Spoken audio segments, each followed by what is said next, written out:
So at the start of Jan this year, I was rock climbing with my son, Hayden, and I twisted my arm. And my entire arm in this whole area was hurting. Couldn't use the gym as much as I would have liked to. And I couldn't get a doctor's appointment because right here in Tallinn, Estonia, it's hard to get an appointment for anything because COVID has basically like put all medical services at peak usage. So interestingly enough, I received a message from one of my friends, and he wanted to introduce me to a healer, an energy healer. So I decided to work with this healer. There was nothing I could lose. And I told the healer about my arm situation. The healer said, don't worry about it.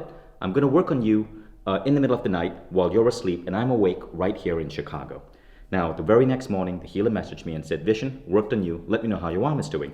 Now, I'd woken up that day and I'd had this pain in my arm for the longest time, but the pain was no longer there. But I decided to try a second test. You see my pull-up rings? So I always have this near my desk. My record was 9 pull-ups. That Sunday, this was just a few days ago, I decided to do pull-ups, and I hit a new record, 11.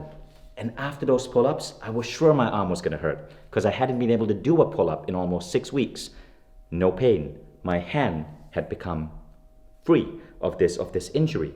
Now, that wasn't the only situation I had with energy healing. I got to show you something else. Okay, check this out. This is an eye chart I have on my wall. Sometime in October, something happened to my eyesight. I don't know if it was stress or something, but I started having difficulty seeing. I printed out this eye chart to test my eyes, and I was scoring at 20/40. I went to a doctor, and the doctor told me the same thing. My eyesight is 20/40. I need glasses. But rather than immediately jump on glasses, I went out on Amazon and I bought 3 different books on healing your eyesight without glasses. And then I decided to reach out to a healer friend of mine to see if that healer could work on me. And then I decided to apply one of the techniques from Mind Valley, lofty questions, every morning, telling myself that my eyesight was getting better and better.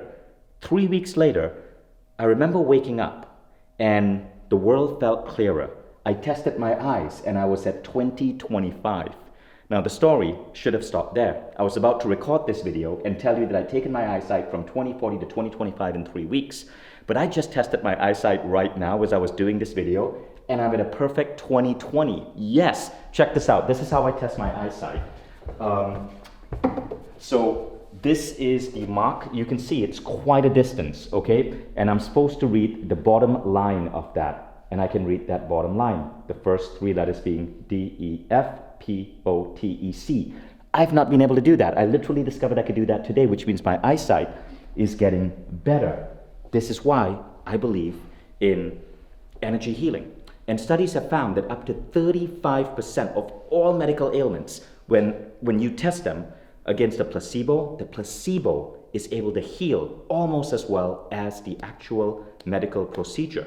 Now, the reason I'm telling you this is not because I'm telling you to not trust your doctor. Trust your doctor. Everything I'm saying needs to be done with modern medical advice. I always listen to my doctors. But I also now always make sure that I'm training my mind and I'm working on energy healing, either learning to do it myself or finding a trusted healer. So, this week on Mind Valley, we're going to go deep into what we call energy medicine. And I'm going to take you through a masterclass that's going to unravel this entire dimension for you. But this is so important. It gives you more vitality. It helps you stay younger. It helps you recover from illnesses. And, you know, a lot of people tell me I look younger than what I actually am. And a reason for that is because of my belief in the power of the mind over the body. Now, there's a phenomenal scientist called Dr. William Braud who said that there are 5 qualities you got to bring into your life to really help you with energy healing. These are the 5 qualities. So I'm reading it out here from a book called Best Evidence by Michael Schmicker. Michael Schmicker is a journalist, and he was asked to go and research all of these claims of the mind over the body and extrasensory perception and to debunk them. He found that they were all real. So he wrote a book summarizing all the best evidence, and there's a chapter on energy healing. And here's an interesting piece of the chapter. He talks about Professor William Braud of the Institute of Transpersonal Psychology in Palo Alto, California. And William Braud said there are 5 qualities you need to really embrace energy healing, right? The first is the need for relaxation and quietude. The second is learning to focus your attention on one thing, like your breathing or a specific part of your body that you want to heal. Third, applying visualization or imagery therapy, which really is the basis of this, the Silva method. Fourth, incorporating intentionality into the process, a wish that some goal be reached, and expecting that it will. This is called the expectancy effect. And the fifth is evocation of strong positive emotions during the healing process. When you look at Mind Valley teachers like Paul McKenna or Marissa Peer, they really apply number 5. So if you're interested in this topic, if you want to go deeper with me, join me in this masterclass with Donna Eden. So Donna Eden is one of the most gifted energy healers I know. She basically pioneered the word energy medicine. And in this masterclass, we're going to go pretty deep down the rabbit hole. So sign up, it's completely free. And if you find this topic interesting, let's go explore this together.